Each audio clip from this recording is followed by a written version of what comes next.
Imagine tasting regret, and it's like ash and sour milk, an actual flavor someone can make you experience. Or picture a world where your own shadow might sneak off to rearrange your sock drawer while you're not looking. Some people can even make a shattered teacup reassemble itself, if only for a fleeting moment, by touching it with the ghost of its past. There's even a psychic out there who ensures his annoying neighbor is late for work every single day by subtly making them misplace their car keys over and over again. And yes, someone once found a lost diamond ring by following an overwhelming feeling of pure panic that led them straight to it, buried under a park bench miles away. In a world brimming with mind readers and spoon benders, some psychic abilities are just Negate level unbelievable. Number 7. They can literally stick it to gravity, and we don't mean with super glue. Let's say you're walking down the street, and you see someone painting a mural on the side of a 5-story building. No scaffolding, no ropes, no cherry picker. They're just a pull of their feet planted firmly on the vertical brickwork, calmly dabbing paint. This isn't some comic book hero. This is someone with personal gravity while shifting. These individuals can, through intense concentration, redefine their personal down. It's not about negating gravity, but rather redirecting their own body's interaction with it, making the wall their floor or the ceiling their walkway. Take a courier. In a city where sudden torrential rainstorms are common, Iraz never gets caught without an umbrella for long.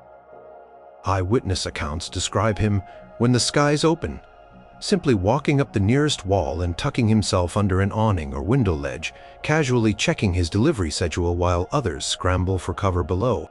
He doesn't float. His shoes make contact. His body orients as if the wall is the floor.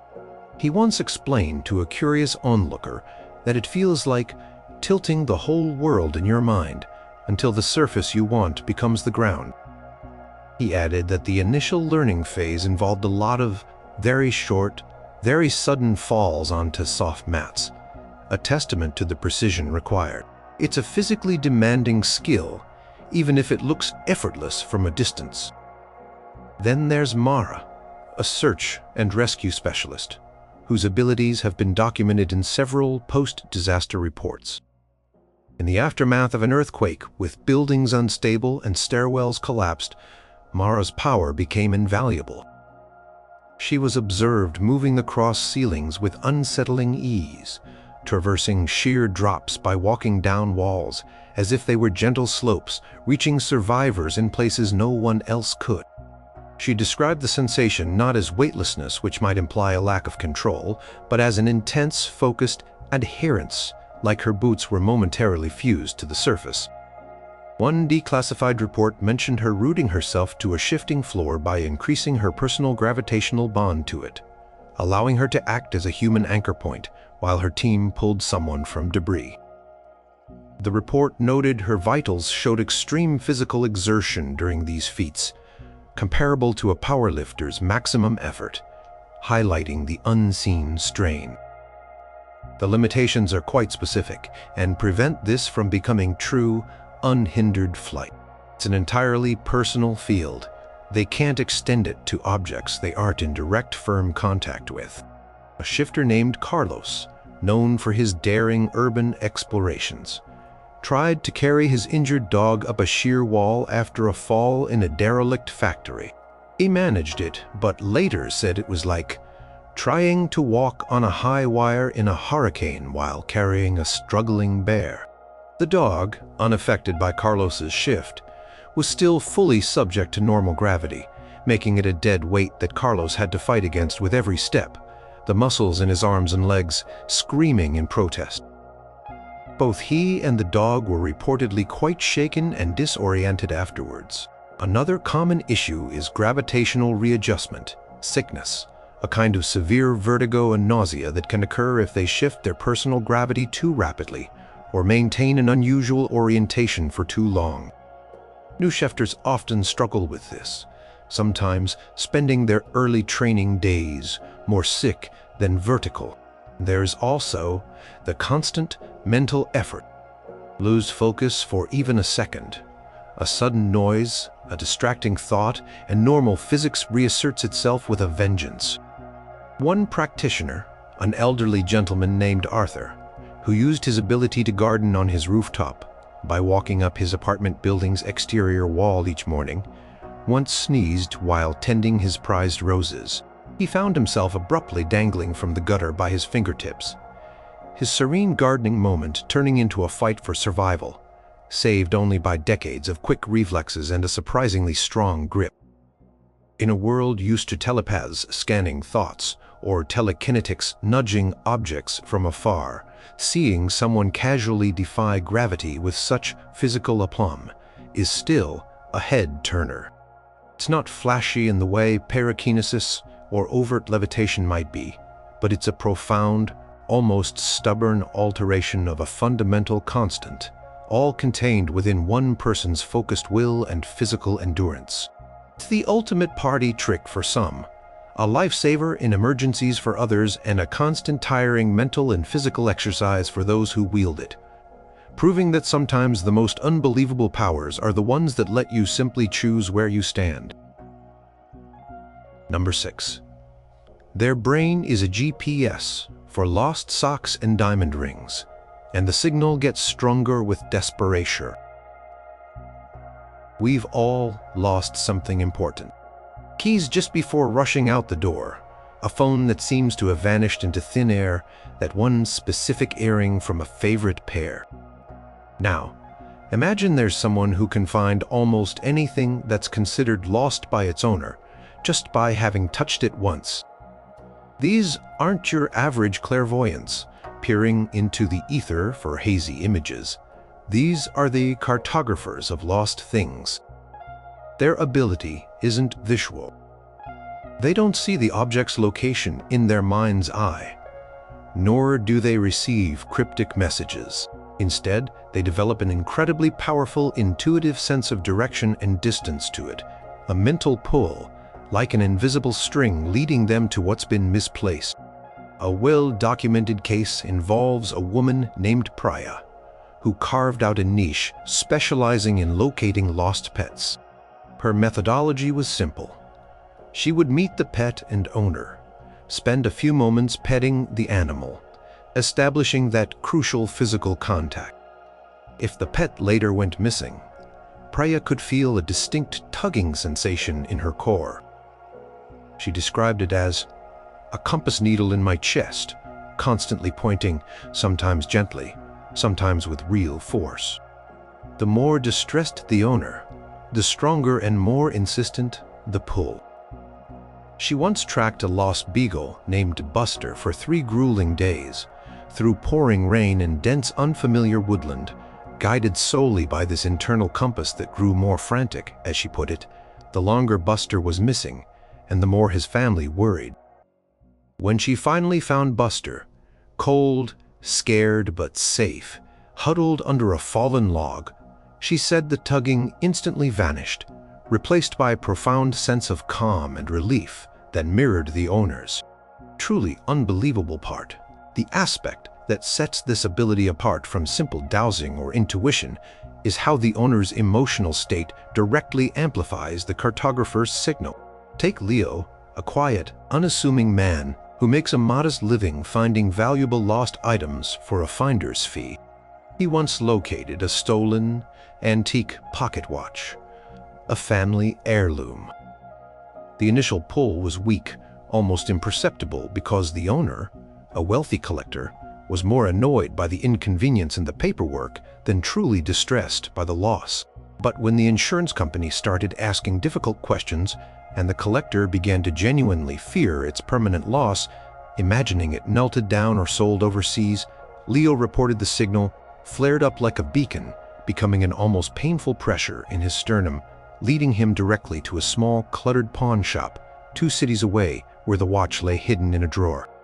He mentioned that an intensely strong signal can be physically uncomfortable, giving him tension, headaches, and a persistent feeling of anxiety that only dissipates once the object is found and the owner's distress subsides. There are limitations, of course, which keep this power from being an all-seeing eye. The cartographer must have physically touched the object at some point in its history. They can't find something they've only seen in a picture or read about, and the object must be genuinely lost in the mind of its owner. If you've merely misplaced your glasses on top of your head, a cartographer won't feel a thing because, subconsciously, you know they aren't truly gone. But if you believe they're gone forever, even if they're just under a cushion, the signal might activate. This has led to some awkward situations. One cartographer, helping a friend find a lost manuscript, vital for his career, felt an increasingly strong pull towards the friend's own wastepaper basket, where the manuscript lay crumpled after a fit of writerly despair.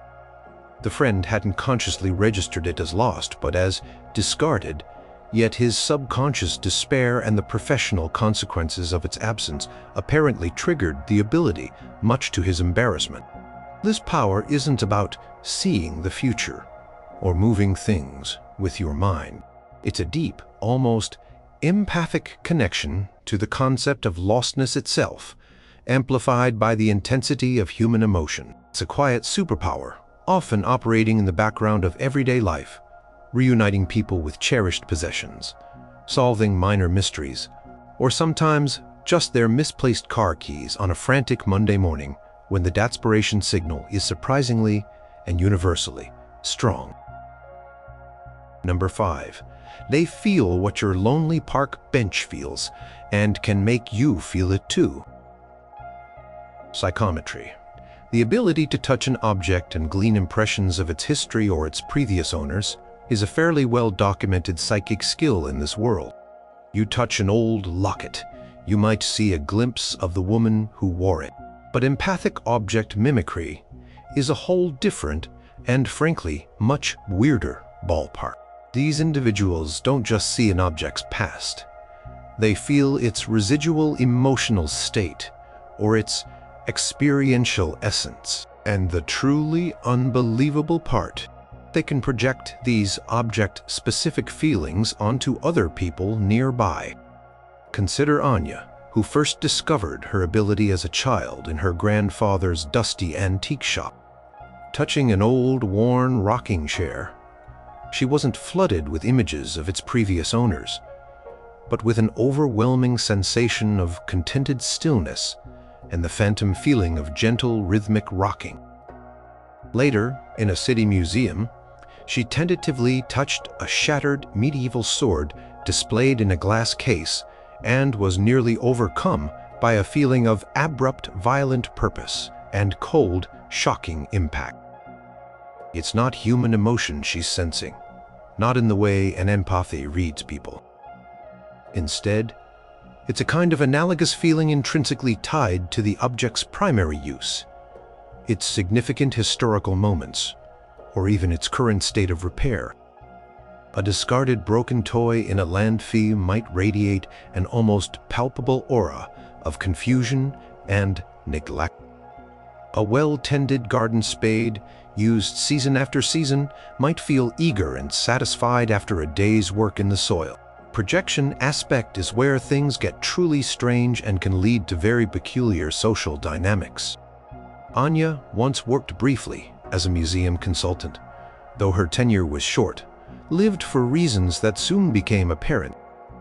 During a staff meeting discussing a particularly drab exhibit of historical office equipment from the early 20th century, she idly touched an old ink-stained wooden desk. The desk, having absorbed decades of bureaucratic tedium, endless paperwork, and stifled ambitions, radiated an intense miasma of soul-crushing boredom and stifling, monotonous routine.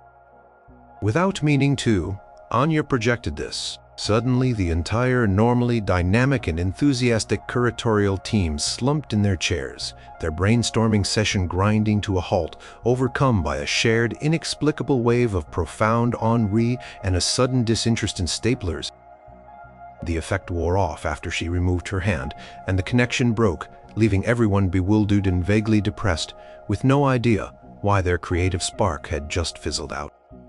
Another empathic mimic, a reclusive man named Silas, reportedly uses his ability in unconventional therapy sessions, albeit controversially and outside mainstream practice.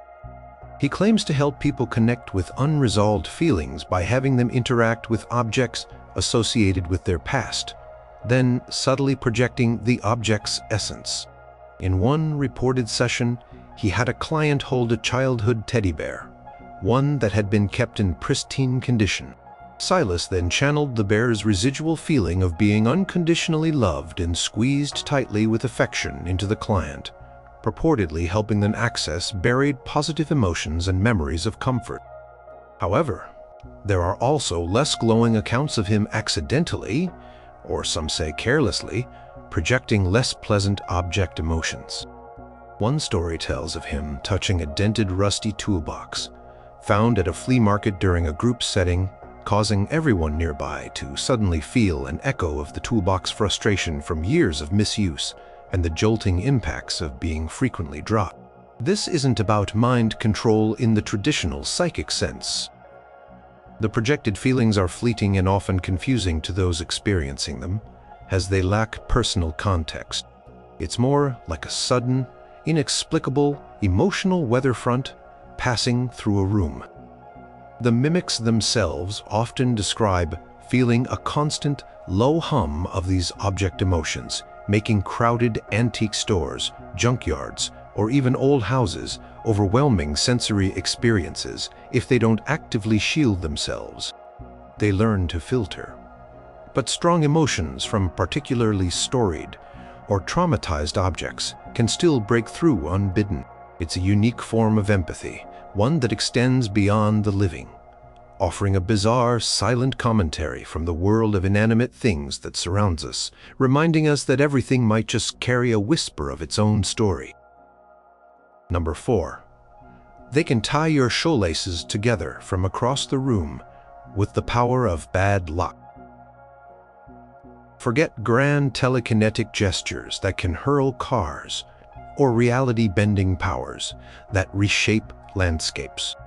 Probability knotter, or unknotter, depending on their inclination and moral compass, operates on a much more subtle and often deeply infuriating personal level. These individuals can perceive and gently nudge the tiny everyday probabilities that govern mundane events. They can't make you win the lottery or prevent a natural disaster, but they can ensure you hit every single red light on your way to an important meeting, or that your toast always lands butter side down for an entire week straight, just to be annoying. Meet Finn, a notorious office prankster long before his ability was fully understood or even believed by his exasperated colleagues. His team initially just thought he was surrounded by an aura of bizarre, localized misfortune that selectively targeted others.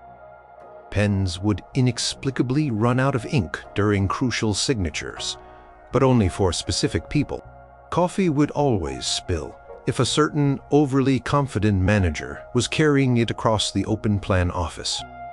Shoelaces would come undone at the most inopportune moments, often right before someone was about to give a presentation. It turned out Finn was a probability knotter. He described his power not as controlling events directly, but as seeing threads of likelihood for small, inconsequential things and being able to gently tangle or smooth them out. He couldn't make a pen explode, for instance, but he could significantly heighten the probability of its existing minor manufacturing flaw failing at a precise, embarrassing moment. The applications, while not world-changing on a grand scale, can be remarkably effective in niche areas. There's Clara, a professional unknotter, who works as a luck consultant for performers and public speakers. Before a big show or a crucial speech, she'll spend time backstage or in the venue, smoothing out the probabilities of minor mishaps, a microphone cutting out at a key moment, a fatum snagging on a piece of scenery, a vital prop being misplaced, a teleprompter glitching. Performers who hire her swear by a noticeable reduction in these small, show derailing incidents. She can't guarantee a standing ovation or a flawless delivery, but she can increase the chances that everything will run technically, mundanely, perfectly from a logistical standpoint. The energy cost for this ability is said to be tied to the improbability of the desired outcome and the number of variables involved. Making someone hit one extra red light when they're already on a busy route is relatively easy. Ensuring they hit all 20 red lights on a crosstown journey during off-peak hours requires significant focus and leaves the nodder feeling mentally drained as if they've run a complex cognitive marathon. They also can't affect anything with major life-altering consequences or too many complex independent human variables. A nodder can't stop a determined assassin by making their gun jam if the weapon is well maintained, but they might be able to make the assassin trip on a loose paving stone on their way to the target if the conditions are just right and the assassin is slightly distracted. One fascinating aspect is the ripple effect, or as some nodders call it, probability contagion. Sometimes nudging one small probability can have unforeseen cascading minor consequences that spread outwards. A nodder named Sam once tried to help a friend by ensuring he found a close parking spot at a crowded concert. He succeeded, but the car that would have taken that spot then had to circle the block, slightly delaying a delivery truck that got caught behind it, which then missed a crucial traffic light sequence, which caused a different commuter to be 5 seconds later than usual for their train, just enough time for that commuter to witness and replatform they otherwise would have missed entirely. Sam said he felt a faint, spreading web of interconnected annoyances and minor alterations rippling out from his small intervention, a reminder that even the smallest tweak can have distant effects.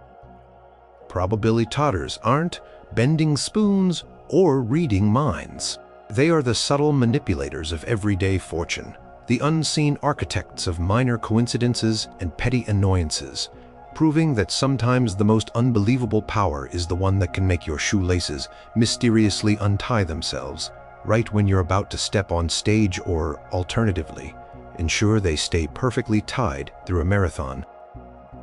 Number 3. Their shadow has a mind of its own and a penchant for mischief.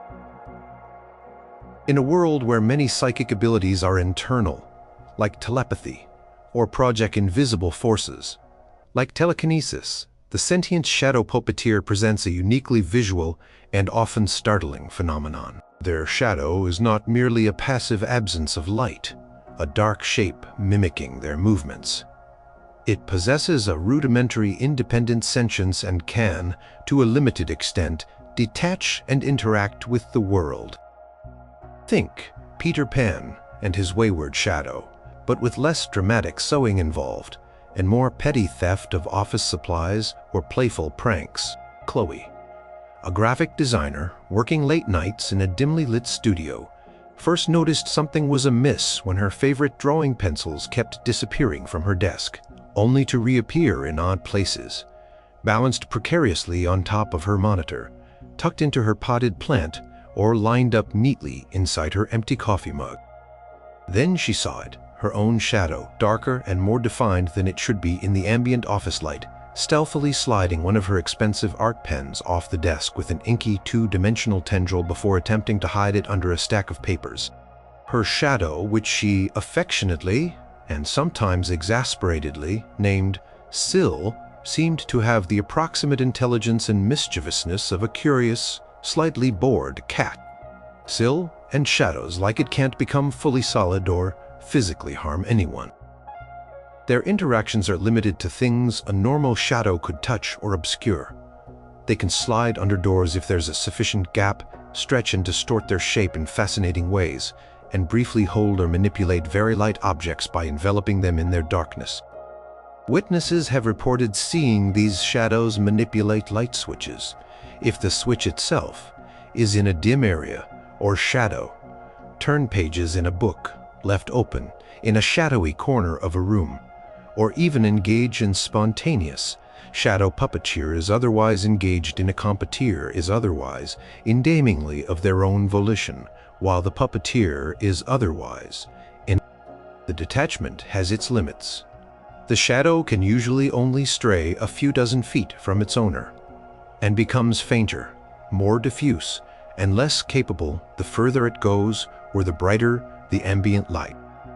Direct, bright sunlight seems to effectively pin it down or force it to reintegrate almost painfully, with its owner behaving like a normal shadow. The relationship between puppeteer and shadow varies greatly. Some, like Chloe with Syl, develop a kind of symbiotic, if occasionally annoying, partnership. Syl might retrieve a dropped item from under the sofa for Chloe, or alert her to someone approaching from behind by frantically waving its shadowy arm when she's wearing headphones. Others find their sentient shadows to be persistent nuisances. A meticulous librarian constantly battled his shadow's tendency to reshelve books in entirely the wrong sections, seemingly just for the fun of creating chaos in his Dewey Denseless system. He described it as like having a tiny, two-dimensional gremlin perpetually tethered to him, one that only he could truly discipline, usually by moving into a very bright room. The level of sentience isn't high by human standards. These shadows don't speak or demonstrate complex reasoning or long-term planning. Their actions are more instinctual, driven by curiosity, boredom, a primitive desire to mimic actions they've observed or to interact with their environment in the limited ways available to them.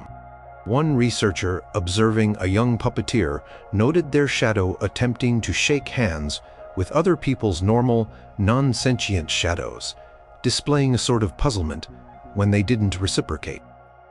There are also reports of shadow sulks, where if a puppeteer is particularly upset or angry, their shadow might become inert and unresponsive, or even hide by flattening itself completely against the ground, refusing to animate or detach, mirroring its owner's mood in its own way. While not a power that will change the course of history, the sentient shadow puppeteer offers a constant, often whimsical and sometimes irritating reminder that even the most familiar things, like one's own shadow, can hold unexpected depths and a life of their own. It's a very personal and very visible kind of everyday magic, turning a simple silhouette into an unpredictable companion. Number 2. They can make you taste Monday morning. And it's as awful as you'd imagine. Imagine sitting in a tense business negotiation, the air thick with unspoken disagreements, and suddenly everyone in the room simultaneously recoils, grimacing at an overwhelming taste of bitter regret, a flavor described by one participant as like old, cold coffee grounds mixed with unshed tears and the metallic tang of anxiety. Or picture a first date where, just as things are going well and conversation is flowing, both parties experience the distinct phantom taste of awkward silence, a sensation one unfortunate individual later described to researchers as like licking a dusty, unplayed piano key combined with the faint flavor of stale air. This is the bizarre and often disruptive world of the abstract taster. Individuals who can perceive, and more astonishingly, induce abstract concepts, emotions, or even specific situations as actual gustatory and olfactory sensations. Lena is perhaps the most well-documented abstract taster, whose abilities were studied extensively after a series of workplace incidents. She first realized her unique perception as a teenager during a particularly stressful final exam.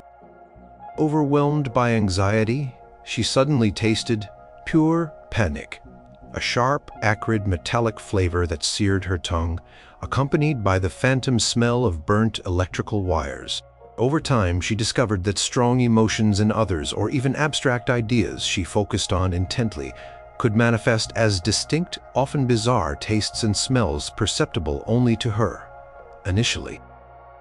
Justice, she claims, consistently tastes like cold iron and freshly baked unsalted bread.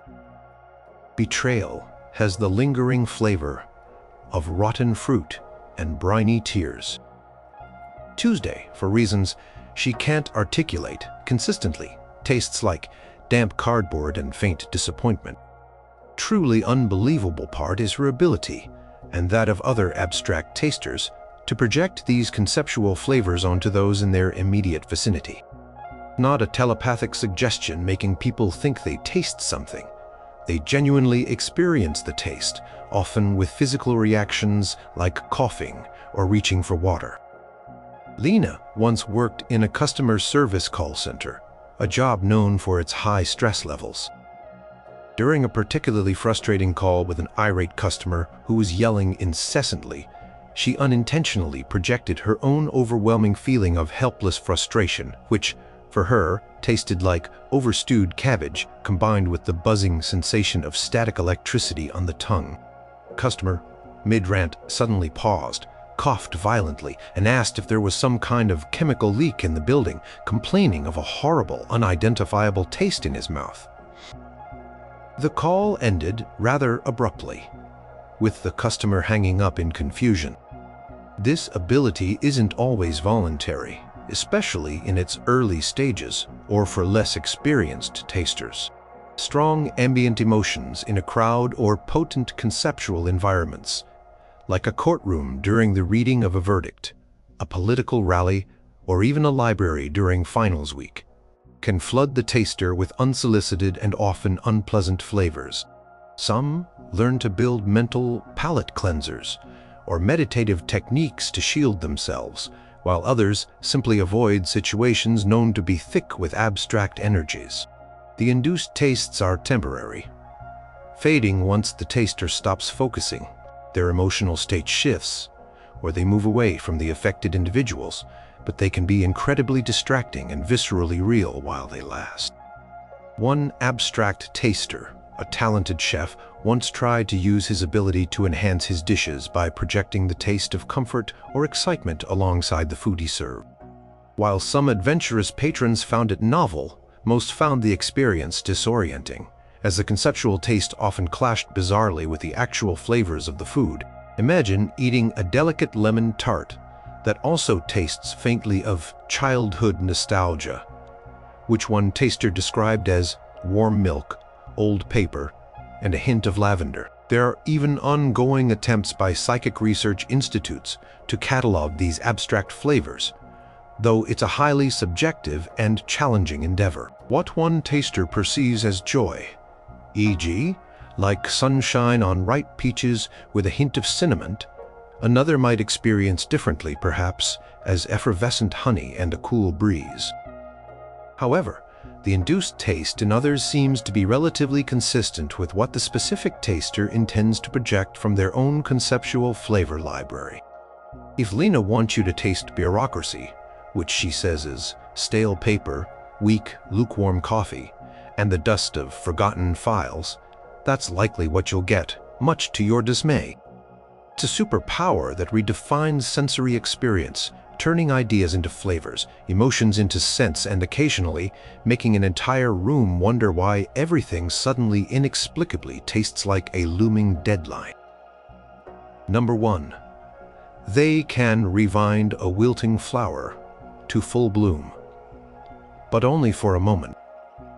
In a world familiar with psychics who can heal fresh wounds with a touch or see fleeting glimpses of potential futures, temporal echo infusion stands apart for its delicate, fleeting, and almost poignant nature. Individuals with this exceptionally rare ability can touch an object, or in very infrequent, ethically debated, and heavily regulated cases, a living being, and temporarily imbue it with a temporal echo of a previous state.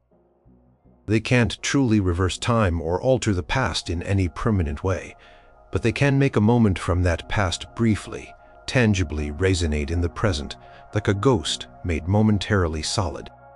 Alias is a renowned horologist, sought after not just for his meticulous skill with intricate antique clockwork, but for his unique psychic gift when presented with a hopelessly broken antique clock, one whose delicate parts are rusted, solid, shattered, or missing.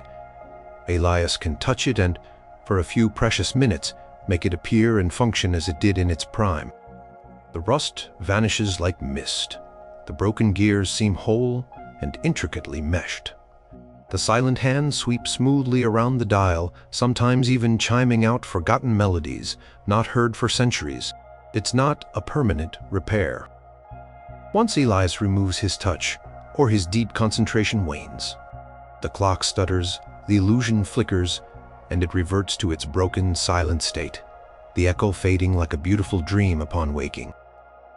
He describes the process not as forcing his will, but as listening for the object's deepest memory and gently, patiently coaxing it to the surface. The applications are often breathtakingly beautiful, if heart-wrenchingly ephemeral. There's Anya, a botanist and conservationist, who can touch a wilted, dying flower and make it rebloom in vibrant, shocking color, its petals unfurling with impossible speed, as if greeting a long-past sun. She can touch a fallen, desiccated autumn leaf and make it briefly flash with the bright, translucent green of its summer youth, perfectly formed and dewy. These resurrections are short-lived, lasting anywhere from a few seconds to perhaps 5 or 10 minutes, depending on the age of the echo being called forth, the complexity of the object, and the considerable energy of the infuser. Anya once explained that trying to bring back a younger echo of a very old plant is like trying to hold water in a sieve. The present constantly wants to reclaim it, to pull it back to its true state. The use of this power on living beings, particularly humans, is highly restricted by ethical boards worldwide and is the subject of intense ongoing debate.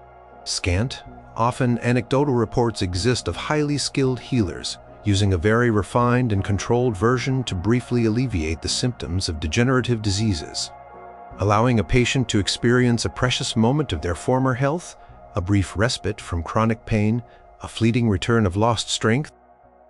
However, the effects are always temporary, a cruel glimpse of what was lost, and some argue it offers false hope and deepens emotional suffering once the echo fades. The emotional toll on both the infuser, who feels the strain of holding back time, and the recipient, who re-experiences then loses their vitality, is said to be immense. One alleged account described an elderly man crippled by arthritis being infused with an echo of his youth.